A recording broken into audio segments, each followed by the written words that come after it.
사실 이 분야를 좀 다루는 게 이 시점에 저는 굉장히 고민이 됐어요. 물론 아직까지 기대도 상당한 것도 맞는데 최근 분위기 봤을 때 조금 두려운 부분도 생기는 것 같고 좀 알고 싶은 부분들이 더 많기도 하고 그리고 워낙 좋아하시는 분들이 많다 보니까 제가 말 한마디도 조심조심 걸러서 해야겠다 이런 생각도 들기도 했거든요. SK증권 한승환 연구원님이랑 오늘도 좀 얘기 나눠보도록 할게요. 안녕하세요. 네, 안녕하세요. 오늘 시장은 일단 좀 반등이 나오는 것 같기는 한데 최근 분위기 좀 어떻게 보셨어요? 전반적으로 시장 분위기요? 그 4달 사이에 네. 당연히 조정세가 나타난 적도 있었고 네. 다시 다 말아 올리긴 했지만 네. 지금은 사실 한미 정상회담 결과를 앞두고 가서 이제 조선업 협력 관련돼서 뭐라도 크게 나오지 않을까라는 기대감에 이제 주가가 오늘까지 계속 좀 좋은 모습 보이고 있다고 생각을 하고 있습니다. 네. 자, 그러면 저는 늘상 결론부터 말하는 걸 좋아하니까 이것부터 여쭤볼게요. 조선주 투자 비중을 확대하거나 여전히 사도 될까? 최근 조선주 흐름을 말씀을 주셨으니까 보유자 관점에서 그리고 신규 매수를 고려하는 관점에서 이렇게 좀 나눠서 조언 주신다면요? 일단 저는 조선주 비중 확대 의견은 제가 조선 담당하고 나서 한 번도 꺾은 적이 없고요. 항상 비중 확대 의견을 제시를 해왔고 네. 조정 시마다 항상 매수 타임이라는 판단입니다. 근데 물어보신 대로 이제 보유자의 영역과 신규 진입자의 이제 관점이 좀 다를 것 같긴 한데요. 아무래도 항상 고평가, 밸류에이션 부담에 대한 논란이 끊이지 않던 게 사실 조선주거든요.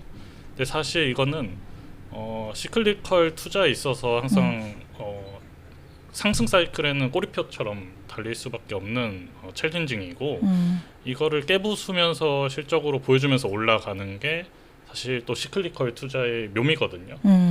그래서 저는 이제 북미 쪽 좀 이따 구체적으로 말씀드리겠지만 북미 쪽 대규모 LNG 운반선 발주라든지 한미 정상회담 결과라든지 마스가 프로젝트라든지 이런 게 구체화될 때마다 이런 고평가 논란을 깨부수면서 다시 또 이제 주가 상승세로 이어질 수 있다고 보고 있기 때문에 비중 확대 의견을 당분간은 꺾을 일이 없을 것 같고요.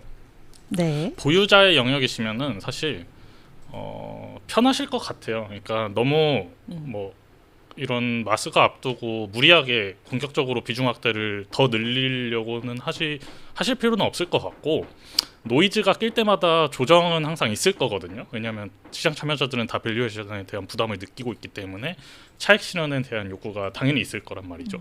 그때마다 조금씩 주워 담는 거를 추천을 드리고 신규자의 영역이시면은 사실 종목단에서 접근을 하시는 게 더 편하실 것 같아요. 아니면 아예 그냥 나는 종목 차별성을 반란을 이런 시간이 없거나 스터디할 시간이 없다 그러면 ETF를 사시는 것도 추천을 드리고 종목단에서 사실 업사이드가 많은 종목들이 조선사뿐만 아니라 아래에 있는 밸류체인의 기자재 종목까지 많이 걸쳐 있거든요. 그래서 딥하게 좀 공부해 보시고 신규 진입자시면은 거기서 좀 베타를 크게 가져가는 것이 이 조선 상승 사이클 안에서 좀 유효한 전략이지 않을까라고 판단하고 있습니다. 당연히 그렇겠지만 여전히 강한 확신감으로 저희에게 말씀을 주시는 것 같은데 말씀 중에 고평가 논란 깨부수면서라는 표현이 와닿았습니다. 여기에 힘을 더 붙인 게 아무래도 한미 간의 이 조선업 협력 관련해서인데 제가 이 시점에 모신 게 한미 정상회담 앞두고 있어요. 그래서 이 마스가 관련해서 어떤 얘기들이 좀 나올지 궁금하기도 하고 주목해볼 포인트가 뭘까 이 시점에 요거를 한번 짚어보려고요. 그리고 그거 여쭤볼게요. 진짜 이런 얘기 나오면 호재다. 이런 거 우리 연구원님 관점에서 좀 생각해 보신 게 있으실지 더 궁금하더라고요. 일단은 한미 정상 결과가 어떻게 나올지는 당연히 저도 모르고요. 그게 이제 긍정적인 방향으로 작용할지 나쁜 쪽으로 작용할지도 사실 뜯어봐야 알 것 같아요. 그게 협력안이 구체적으로 어떤 내용이냐에 따라서 주가 향방이 좀 달라질 수 있기 때문에 저도 이 시점에서 함부로 예단하기는 좀 힘들고요. 그 결과에 따라서 이제 대응의 영역으로 좀 접근을 하셔야 될 것 같아요. 일단은 일단 뭐 마스가 한미 정상회담 앞두고 좀 봐야 될 거는 일단 이재명 대통령이 그 하나오션과 이제 하나 시스템 지분 태우고 있는 필리조선소를 방문을 하기로 했고요. 26일이죠. 그때 트럼프 대통령이 따라갈지 안 따라갈지는 아직 미지수예요. 뭐 가능성을 뭐 어디다 둬야 될지는 모르겠지만 저도 만약 저는 따라간다. 안 따라갈 것 같아요.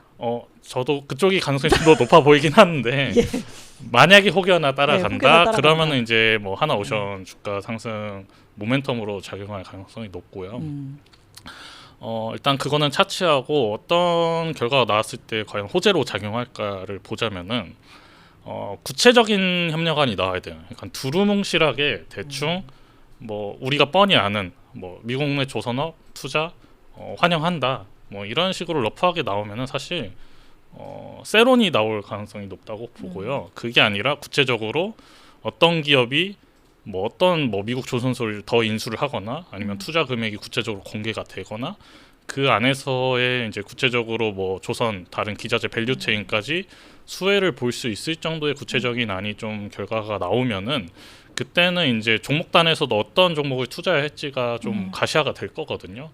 그런 종목 위주로다가 수혜를 보면서 기대감에 좀 주가 상승세가 나타날 가능성이 높기 때문에 좀 결과를 놓고 봐야 되긴 할 것 같습니다. 일단. 지금 말씀 주신 거는 일단 한미 정상회담 관련한 단기 모멘텀을 말씀하시는 거예요. 그러니까 왜 그러냐면 조선원 협력학은 어쨌든 우리가 1,500억 달러 해서 조선 특화 펀드 하기로 한 입장에서 언젠가는 나올 내용인데 요게 이제 제가 지금 시점으로 좁혀서 여쭤봤기 때문에 말씀 주시는 건가요? 네, 단기 맞습니다. 모멘텀으로? 단기로는 그렇고 장기로는 또 모니터링을 계속 해봐야죠.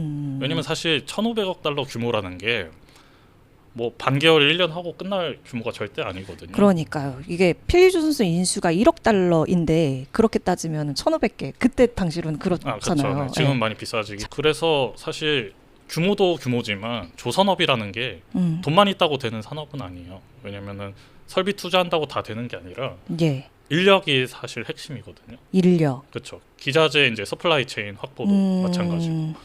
그런 것들이 수반되지 않으면은 그냥 도크 파서 여러 개 만든다고 해서 선박을 다 만들 수 있는 게 절대 아니에요. 물론 시간이 엄청 오래 걸릴 거고 소요는 되겠지만 방향성은 너무 확실해요. 왜냐면은 결국 미국이 원하고 있고 조선업 사실 제가 봤을 때는 상선 선박을 많이 만들려는 목적보다는 조선업 역량을 다시 확보를 해서 해군 함정을 많이 찍어내는 게 목표라고 보시면 될 것 같아요. 사실 글로벌 시장에서 미국이 선박 보유량이 그렇게 많지도 않았고 애초에 네. 결국에 중국 해군력, 러시아 해군력 견제를 위한 미 함대 재건이 목표이기 때문에 그거를 이제 우리 동맹 국가인 일본과 한국을 통해서 하고 싶은 니즈가 커요. 그래서 어차피 협상 주도권은 서로한테 동등하게 있다고 생각합니다. 적어도 조선업 관련해서는. 그렇기 때문에 마냥 나쁜 방향으로 나올 수는 없다고 저는 보고 있어요. 저희 포추님이 그렇지 않아도 그 상선 쪽 그리고 해양 방송, 그러니까 조선업, 미국 조선업 재건의 목적을 사실 우리 연구원이 모신다고 하니까 어제도 질문을 좀 남겨주셨는데 그에 대한 답변을 일단 주신 것 같고, 근데 지금 말씀 중에 또 제가 자꾸 제가 반론을 제기하고 여쭤보는 것 같기는 한데 진짜 동등한 관계일까라는 저는 의문이 계속 들어요. 왜냐하면은 막 물량 퍼져서 한국 기업 좋은 일 분명히 시켜주려고 하지 않을 텐데 요거에 대해서 좀 부연해 주신다면. 동등한 관계라고 표현은 하긴 했는데 그게 막 정확히 50대 50이라는 게 아니라 네. 제가 말한 건 상대적으로 이제 다른 산업 대비해서는 확실하게 미국이 필요로 하고 있는 산업이기 때문에, 왜냐면 자기네들 독자적으로 지금 단기간에 절대 해군력 강화라든지 선박 건조 역량을 확보를 하는 건 절대 무리거든요. 그래서 어떻게 보면은 그런 입장에서 좀 상대적으로 다른 산업 대비 어느 정도 동등 비슷한 위치에 있다 정도로 좀 표현한 거지, 뭐 우리가 무조건 뭐 50대 50이다라고 말하는 건 아니라고 좀 봐주시면 좋을 것 같아요. 알겠습니다. 그리고 인력 말씀해 주셨잖아요. 사실 요새 이제 한국에서 또 그 노란봉투법 얘기 나오면서 이 어쨌든 이 하청 구조로 강력하게 구축이 된 조선 쪽에서도 그게 더 이 주가에 영향을 일부적으로 좀 미치기도 했었습니다. 근데 요 인력 미국 쪽은 어때요? 그러니까 사실 한국에서도 지금 막 사람 모자란다 하는데 과연 거기에 그 뭐 인력 양성 이런 내용도 펀드 내용에 담길 거라고 예상이 되고 있잖아요. 거기 체계는 어떤데요?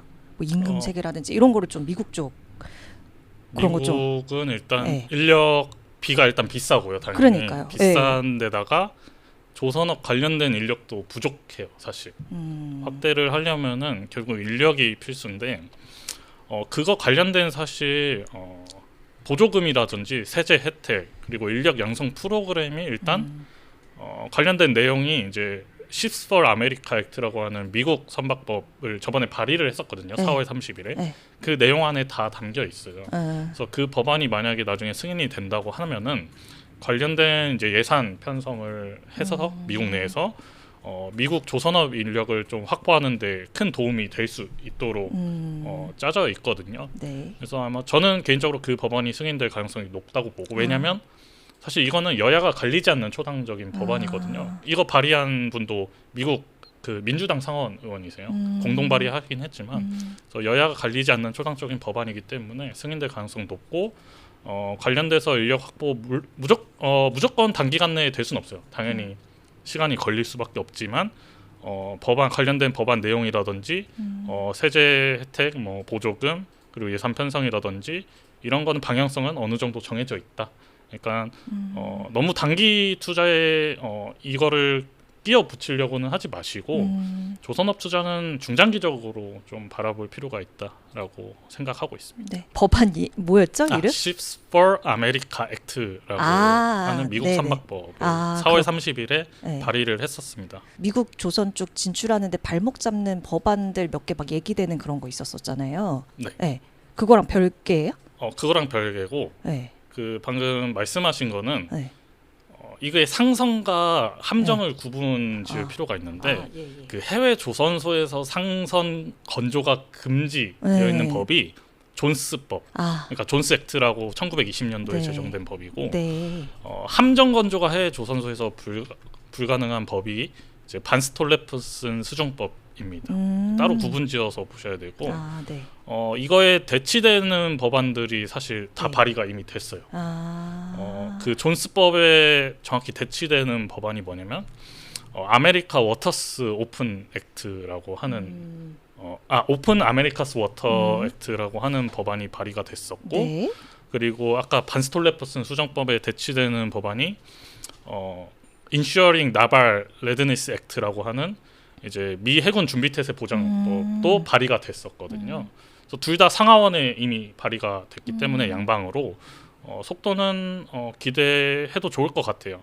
그래서 결국에 그 법안들이 승인이 되면은 우리 야드에서도 결국에 미군 함정이나 이제 상선 건조가 가능해지기 때문에 솔직히 우리 야드뿐만 아니라 네. 우리 기업들이 해외 조선소들 몇 군데 갖고 있잖아요. 네. 뭐 HD 현대 같은 경우는 필리핀, 뭐 베트남에도 갖고 있기 때문에 관련된 야드에서 충분히 미국 상선이나 함정 건조까지 노려볼 수 있기 때문에 해당 법안들 승인에 따라서 조선주 급등할 모멘텀도 아직 남아 있다라고 봐주시면 좋을 것 같아요. 아, 그렇군요.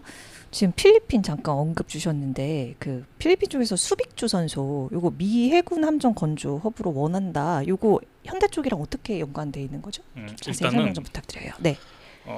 수빅만 필리핀 마닐라에 있는 수빅만이 있는데 거기가 옛날에 미 7함대 해군 기지로 쓰였던 곳이에요. 지금은 이제 일본으로 옮겨갔지만 예. 물론 그때는 이제 필리핀 국민들이 반대해가지고 옮겨갔던 거고 필리핀이 다시 요청을 하고 있어요. 너네 옛날에 했던 데고 사실 지금도 미 해군 함정 MRO를 하고 있는 도크가 쓰여진 데가 따로 있거든요. 수빅만에 수빅베이 드라이도크라고 하는 데가 있는데 거기서 이미 하고 있고 그래서 필리핀 정부가 우리 수빅만을 다시 미 해군 함정 건조 허브로 써달라라고 미국 정부한테 요청을 하고 있어요.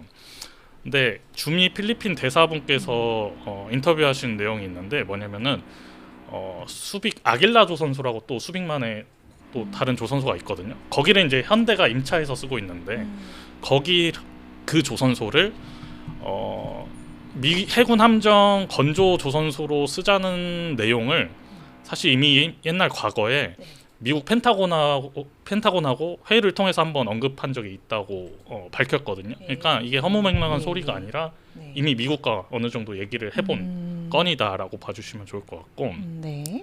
현대가 수빅만에 위치한 아길라 수빅 조선소를 지금 임차해서 쓰고 있어요. 왜냐하면 우리 현대 게 아니라 미국 사모펀드가 갖고 있거든요. 그 조선소의 운영권을. 그래서 300헥타르 정도 부지가 되는데 그 중에 200헥타르 이상을 임차해서 쓰고 있습니다. 현대중공업하고 HD 한국조선해양이 각각 일부 야들을 임차해서 쓰고 있고, 지금 그걸 미국 사모펀드가 갖고 있기 때문에 사실 이거를 팔지 안 팔지는 모르겠어요. 현대가 인수할지에 대해서는 사실 뭐 사실무근이라고 밝혀왔었는데, 사실 뭐 IB 업계가 다 그렇듯이 뭐 까볼 때까지는 사실 그게 진짜 사실인지 아닌지는 모르는 것 같고요. 되게 좋은 요충지예요. 수빅 아길라 조선소는. 왜 그러냐면 수빅만 자체가 필리핀은 자꾸 남중국해 영유권을 두고 중국하고 엄청 싸워오고 있는 상황이거든요. 그래서 전략적 요충지라고 보시면 될 것 같아요. 이건 네. 필리핀 정부 입장뿐만 아니라 미 해군도 마찬가지고 심지어 프랑스 해군도 되게 전략적 요충지다라고 언급을 했고, 수빅 아길라 조선소가 왜 중요하냐면 도크가 대형 도크 2개를 가지고 있어요. 그래서 최대 크기인 항공모함까지 수용이 가능해요. 아까 말씀드렸다시피 수빅 베이 드라이 도크라고 따로 있다고 그랬잖아요. MRO 하고 있는. 거기는 중형급 도크예요. 그러니까 중형급 사이즈 함정까지밖에 안 되는 거예요. 네. 그러니까 더 큰 대형급이나 이제 항공모함까지 하고 싶으면은 결국 이 수빅 아길라 조선소를 미 해군은 원할 수밖에 없을 거고, 필리핀 정부, HD 현대, 미 해군 이 세 가지 주체가 수요가 맞물리는 거죠. 필리핀 정부는 여기를 통해서 남중국해를 계속 견제를 하고 싶어 할 거고, 미군도 마찬가지. 해군 함정 MRO나 건조까지 할 수 있으면서, 또 HD 현대는 마스가라는 좋은 명분 하에 미국 함정 투자로 명분을 삼을 수 있겠죠, 이거를. 그래서 이 세 가지 주체의 이해관계가 다 맞물리기 때문에 저는 뭐 좋은 기회라고 생각해요. 그래서 인수를 할지 안 할지는 모르겠지만 HD 현대가 그 사모펀드한테 이 운영권을 지분을 인수하게 된다면은 현대 중공업에 되게 큰 모멘텀으로 작용하지 않을까라고 생각하고 있습니다. 네. 우리 H대 현대 쪽 얘기해봤으니까 우리 또 한 연구위원님의 탑픽 중에 탑픽 하나오션도 좀 얘기를 좀 해봐야 될 것 같은데, 하나오션 이렇게 질문 남겨주셨어요. 그냥 하나오션 어때요? 그리고 필리조선소 사정 어때요? 이렇게 말씀 주셨거든요. 네. 일단 필리조선소 먼저 말씀드리자면은 많은 노력을 하고 있어요.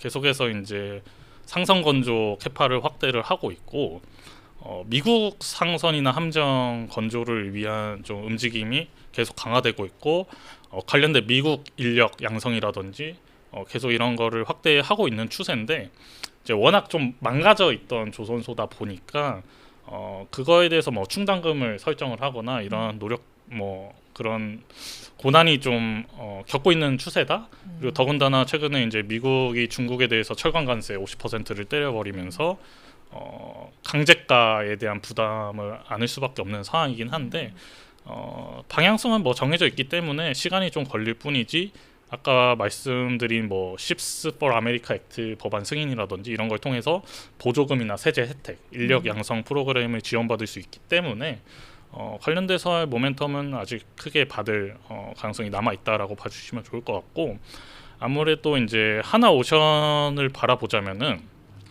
저는 굉장히 좋다고 생각을 해요. 물론 이제 항상 고평가 논란은 있을 수밖에 없지만, 지금 조선주는 사실 밸류에이션 영역이라기보다는 이 센티먼트에 따른 모멘텀을 봐야 되는 구간이거든요. 그래서 관련돼서 아마 수혜는 하나오션이나 필리조선소가 크게 받을 수밖에 없을 거고, 이거는 하나그룹의 LNG 밸류체인을 보셔야 돼요. 왜냐면은 하나그룹은 LNG 밸류체인을 확보를 업스트림부터 다운스트림까지 다 갖고 있거든요. 미국 LNG 생산 업체인 넥스트 디케이드의 대주주가 하나그룹이고, 그거를 운반할 운송 업체인 해운사인 미국 법인의 하나시핑을 갖고 있고, 그거를 이제 필리조선소한테 미국산 LNG 운반선을 발주를 내고, 근데 그 LNG 캐리어를 건조할 능력이 아직 필리는 없잖아요. 그래서 그거를 필리조선소가 하나오션한테 하청 발주를 주고 있거든요. 그래서 다 만들고 필리조선소한테 보내면은 이거를 이제 US 플래깅이라고 미국 선박으로 다시, 약간 흔히 속어로 말하면 택가리 해서 미국산 선박을 만들 거예요. 네. 그러면은 이 밸류체인이 계속 돌아가면서 하나 오션한테는 수혜가 될 수밖에 없는 구조로 계속 돌아갈 거기 때문에 지금 마스가라든지 미국 관련된 좀 모멘텀은 하나 그룹 위주로 가장 클 것이다라고 판단하고 있습니다. 네. 알겠습니다. 자, 이렇게 각 기업에 대한 우리 전망도 좀 같이 알아봤고, 연구원님 제가 연구원님 리포트 보다 보니까 신조성가 지수 관련해서 약간 착시라고 해야 될까요? 볼 때 좀 주의해야 될 거, 좀 염두에 두셔야 될 거, 우리 투자자분들 입장에서 요거 좀 짚어주시면 좋겠더라고요. 부연 좀 부탁드릴게요. 그 클락슨이라는 영국 그 데이터 업체에서 발표하는 지수고요. 신조성가 지수라는 게 이게 일주일마다 발표가 되는데 사람들이 신조성가 지수를 되게 선행 지표로 많이 조선업 투자에 있어서 옛날 엄청 과거적 몇십 년 전부터 쓰여 왔거든요. 근데 이거에 대한 정확한 계산식을 아는 분들은 별로 그렇게 많지는 않을 거예요. 어떻게 되냐면 그 일주일 동안 발주 나온 선대 규모에다가 네. 성과 상승 하락분을 가중평균에서 선종별로 가중평균에서 합산하는 게 아니라 이미 나와 있는 운항 중인 선대에다가 성과 상승 하락분을 선종별로 가중평균에서 합산하는 거예요. 그러니까 사실 선종별로 구분뒀을 때 선대 규모가 가장 큰 거는 벌크선, 그다음 탱커, 컨테이너선, 가스 운반선 순이거든요. 예. 그러니까 똑같은 성과 상승 하락분이 일어나도 선종별로 벌크와 탱커 그 선종 위주로다가 이 신조성가 지수의 영향력이 클 수밖에 없다는 얘기예요. 그러면은 사실 신조성가 지수가 작년 9월부터 본격적으로 하락세를 보였거든요. 예. 그래서 제가 작년 9월부터 올해 상반기까지 신조성가 지수를 이제 선종별로 나눠봤을 때 이 하락세를 견인한 선종이 뭐였을까를 까봤더니 벌크선이랑 탱커였어요. 그러니까 사실 그 벌크선은 우리가 안 만든 지 좀 오래됐고 탱커도 사실 중국 조선소가 대부분 가져갔거든요. 그러니까 우리의 주력 선종인 컨테이너선이라든지 가스 운반선은 거의 영향을 안 끼쳤어요, 하락세에. 그래서 앞으로는 신조성가 지수를 보실 때 물론 이제 좋은 지표긴 하지만 너무 거기에 매몰될 필요 없이 우리 국내 조선 3사의 주력 선종의 성과 상승 하락분이 어떻게 일어났는지를 좀 집중해서 발라내서 보실 필요가 있다고 생각합니다. 꼭 말씀하시고 싶으셨던 게 있다면. 뭐 저번에도 말씀드렸던 것 같긴 한데 네. 조선업은 사실 제 개인적으로는 단기 투자에는 절대 적합하지 않은 산업이거든요. 네. 그래서 중장기적으로 방향성이 정해지면 사실 비중 확대나 축소의 의견을 사실 그렇게 뒤바뀌면 안 된다고 생각을 해요. 물론 그 사이에 만약에 주가가 엄청 튀거나 떨어지거나 하면은 또 모르겠지만 그런 상황이 아니라면은 사실 길게 보고 투자해야 될 산업이 사실 명백한 게 조선업이거든요. 그래서 관련돼서 큰 그림에서 먼저 접근을 하실 필요가 있을 것 같아요. 우리가 잘하는 게 뭐고 그 잘하는 선종에서 기조가 좋은지 나쁜지, 예를 들어 북미 쪽 LNG 운반선 발주가 나올 거는 너무 명백하거든요. 왜냐하면 미국은 LNG 패권 국가로 계속 군림을 하고 싶고 생산량을 늘리고 있잖아요. 그러면은 미국 LNG 수출 운송에 사용될 LNG 운반선을 중국한테 발주 내리는 만무할 거잖아요. 그렇죠. 적어도 지금 네. 트럼프 행정부 네. 내에서는. 그러면은 그 물량은 사실 우리가 독식할 수밖에 없는 거기 때문에 관련돼서 사실 대규모 수주 나오면은 앞으로 27년 말 기준으로 지금 애널리스트들이 밸류에이션을 땡겨오고 있는데 더 나가서는 그거 받으면 28년, 29년도까지 또 땡겨올 수 있는 그림이 나올 거거든요. 그러면은 고평가 논란은 리레이팅 되면서 계속 이제 PER, PBR에 대한 부담을 떨어뜨리면서 계속해서 실적 개선에 대한 뷰는 유지될 수밖에 없습니다. 그래서 이러한 기조 방향성은 확실히 그려 놓으시고 이벤트나 뭐 그런 노이즈가 낄 때마다 그거를 이제 매수 기회 타이밍으로 잡으시고 좀 트레이딩을 하실 필요가 있지, 큰 줄기 안에서는 사실 크게 틀어질 이유가 없다고 생각을 해요. 그래서 이런 것들 위주로다가 좀 방향성을 명백하게 본인의 방향성을 투자 방향성을 정해 놓으시는 게 가장 중요하다고 저는 생각을 하고 있습니다. 그럼에도 불구하고 조선주 투자하실 때 뭐 변수나 뭐 주의해야 할 리스크 같은 거 마지막으로 좀 체크해 주신다면. 예. 일단은 단기적으로 봤을 때 마스가 거고요. 네. 그러니까 마스가가 만약에 제가 걱정되는 거는 네. 다른 산업을 살리고 싶어서 조선업을 내줄 때예요. 그러니까 조선업을 필요로 하고 있기 때문에 미국이 그거를 내줌으로써 이제 다른 산업을 좀 살려달라라고 이제 정부끼리 딜을 해버리면은 사실 조선업 입장에서 그렇게 좋은 국면은 아닐 거거든요. 근데 이거를 그렇게 나온다고 하더라도 모니터링은 필요해요. 왜 그러냐면 사실 그걸로 딜을 쳤을 때 다른 산업을 살려주는 거에서 끝날 건지 아니면은 너네 우리 미국 조선업 도와줘. 너네 이득은 별로 볼 게 없지만 앞으로 우리가 중국 조선업을 제재를 많이 해줄게라고 하면은 우리는 그 반사수혜를 충분히 노릴 수 있는 거거든요. 그래서 무조건 조선업을 내줬다고 해서 조선주 이제 끝났네라고 생각하실 게 아니라 미국이 한국 조선업을 위해서 뭘 해줄지 중국 조선업을 확실하게 제재를 강화시켜 줄지를 좀 더 면밀하게 살펴보고 투자 기회로 삼을지 아니면은 조선주를 비중을 이제 줄일 때인지 이거를 판별할 능력이 필요할 것 같고요. 네. 그리고 사실 아까 초반에 말씀하셨던 노란봉투법도 사실 리스크 요인이긴 해요. 왜 그러냐면 이게 결국 뭐 관련된 내용이 좀 구체적으로 있지만 디테일하게 핵심은 하청뿐만 아니라 이제 재하청, 제재하청까지 그 노조한테 이제 교섭 협상권을 준다는 내용이거든요. 그럼 관련돼서 기업 입장에서는 사실 힘들어질 수밖에 없겠죠. 인력 뭐 수급이라든지 인력비를 엄청 올려달라 또 요청을 할 거잖아요. 그러면은 그 싸움이 일어나면은 결국에 만약에 파업이라도 하게 된다. 그럼 이제 납기 지연 문제로 일어날 수밖에 없을 거기 때문에 조선업 같은 이제 인력 집약적인 산업에는 되게 크리티컬할 수밖에 없는 법안이거든요. 그래서 이런 법안들도 승인이 될지 안 될지는 뭐 저도 이제 모르겠지만 승인이 된다 하면은 굉장히 리스크 요인으로 작용할 것 같습니다. 근데 이거는 사실 대응의 영역으로 가야 되기 때문에 뭐 이게 승인이 될지 안 될지를 제가 뭐 판단하기는 어렵고요. 그래서 관련돼서 이런 리스크들 체크해가면서 조선업 투자 하시는 게 좋을 것 같습니다. SK증권 한승환 연구위원과 함께했습니다. 고맙습니다. 감사합니다.